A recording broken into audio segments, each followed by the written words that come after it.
Fox News alert, Donald Trump holding a big rally in the swing state of Pennsylvania tonight. And he's just announced that in 2 weeks, he'll be going back to Butler, where he was almost killed.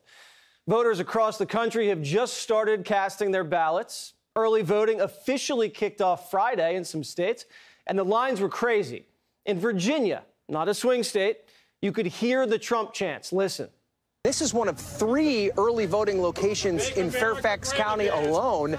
They're going to open another 13 of these locations in the beginning of October. The Republican Party, not known for early voting, can't wait to get to the polls. As we head into the final stretch, the former president's in a good mood. Over the weekend, Trump held a rally in North Carolina and brought his secret weapons. Make America great again. Vote for Grandpa. Oh, he doesn't want to get off the stage. Oh, wow. Look at that. He's got the gene. Thank you. Thank you, Luke. You know, I said, say MAGA. I whispered into his ear, so cute. I said, say MAGA. He said, vote for Grandpa. He didn't care what I said. And that was actually much better, right? And today he spent the day buying groceries for moms. It's going to go down a little bit. It just went down $100. Thank you so much. We'll do that for you from the White House, all right? Thank you. All right, bye. Nice seeing you, everybody. This has a 2016 feel. Then he was speaking to the silent majority, and today he's speaking to the scared majority. Writer Douglas McKinnon says this: fear is real. Fear does motivate. Working class Americans do fear that elite-enabling liberal policies beyond their control are robbing them of their quality of life now and well into their future. But many of these Americans have also realized that there is one way to combat that fear and regain some of that control: by voting.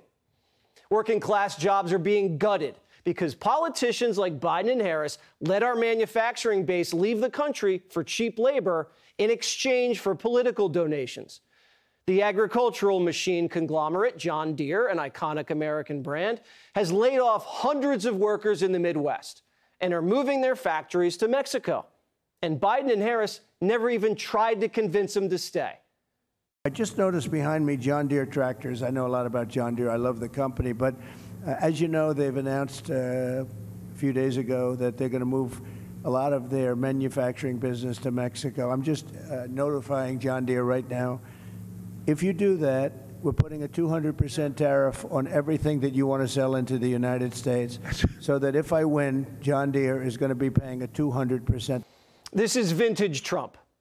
Cajole American companies with the threat of tariffs to remain in America, hire American, and make sure their products are made in the USA. This is why he won in 2016, and if this continues, why he win again. Putting the American people first. And American-made machines need to be run with American-made energy. Kamala Harris has always been against American energy. I am committed to passing a Green New Deal, creating clean jobs, and finally putting an end to fracking once and for all. Mama Kamala just don't give a frack. Kamala doesn't give a frack about you.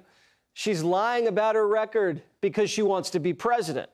For her, this election isn't about you at all. It's about her.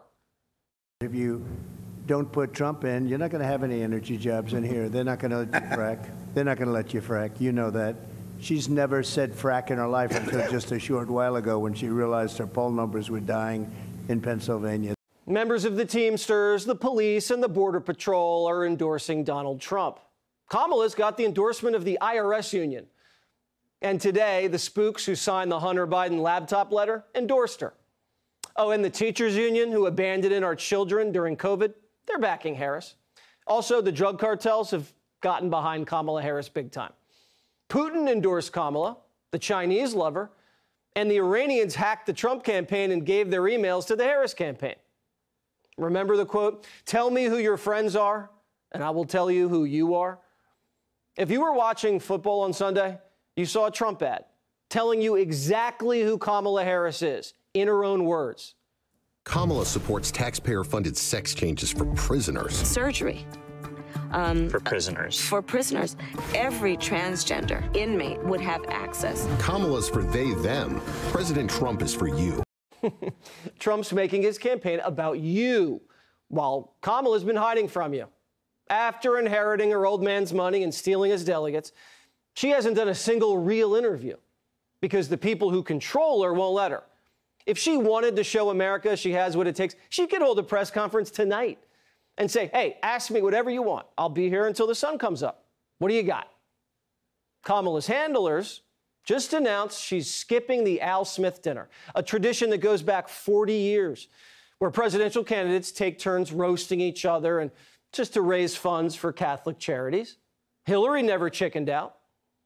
We have proven that we can actually be civil to each other. In fact, just before taking the dais, Hillary accidentally bumped into me, and she very civilly said, "Pardon me."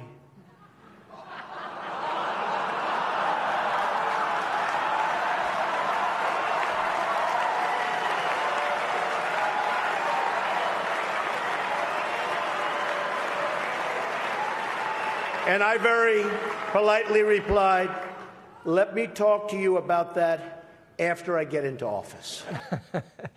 It's sad but not surprising that Kamala has decided not to attend. I don't know what she has against our Catholic friends, but it must be a lot because she certainly hasn't been very nice to them. Harris keeps saying she wants voters to see who she is. She's always rambling on about growing up middle class. The campaign says they want Americans to get to know her. She says she wants to unite the country, but she won't show up and have a little laugh. She loves to laugh. She doesn't want to make fun of Trump. It's all she's good at.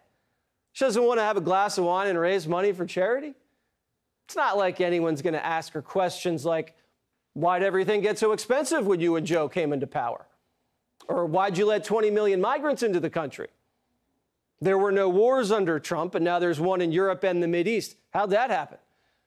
Nobody at the Al Smith dinner is going to ask her why she said she wanted to legalize prostitution and decriminalize crack. It's not like I'm going to send Johnny to the Al Smith dinner to ask Kamala Harris why she fell for the Jussie Smollett hoax, when everybody with common sense knew it was a setup. Here's Kamala Harris marching with Jussie Smollett to end deportations. Up with education, down, down with deportation. Up with education, down, down with deportation. Up with education, down, down with deportation.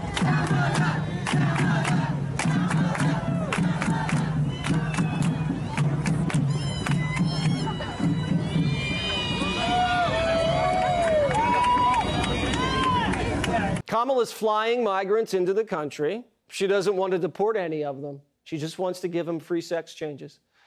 Now, if I was interviewing Kamala Harris, I'd ask her, don't you think free breast implants for migrants is going to make inflation a lot worse? The good news is people are starting to get to know Kamala Harris. You can't trust somebody who lies about their past or someone who ducks everything they're invited to. A fresh New York Times poll has Trump surging into the lead in North Carolina, Georgia, and in Arizona. He's up between 3 to 5 points there. And the media is bracing for the worst. Let's say the polls are off like they were back in 2020. Look where he goes. He goes to 312. Why is that? Because the polls underestimated Donald Trump in 2020. So the bottom line is, instead of losing those Great Lake battleground states, he wins all of them. He obviously holds on to North Carolina, Georgia, and Arizona, and he gains Nevada. So if the polls are as good as they were in 2020, despite the fact that at this particular hour Donald Trump trails in enough states to give Kamala Harris the victory, if the polls are off like they were in 2020, Donald Trump would actually win the election. CNN just said Trump's going to win every single battleground state if the polls are as wrong as they usually are.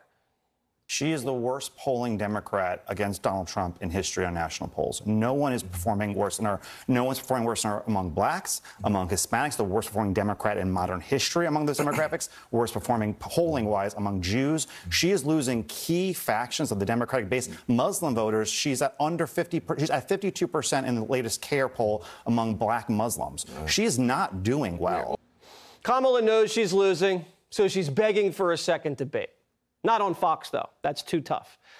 Trump's ahead. He's already debated twice. He doesn't need it. Everybody knows what he stands for. He's not going to give her 90 minutes to lie about her agenda and then lie about his and then steal his policies. After stealing no tax on tips, build a wall, Chinese tariffs, middle-class tax cuts, new home construction, Kamala is now into crypto. She's a crypto bro.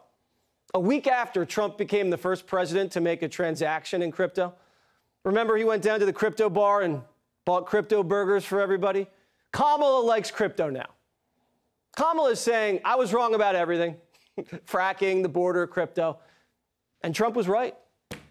If you read between the lines, what Kamala's really saying is that she's already lost. Click here to subscribe to the Fox News YouTube page to catch our hottest interviews and most compelling analysis. You won't get it anywhere else.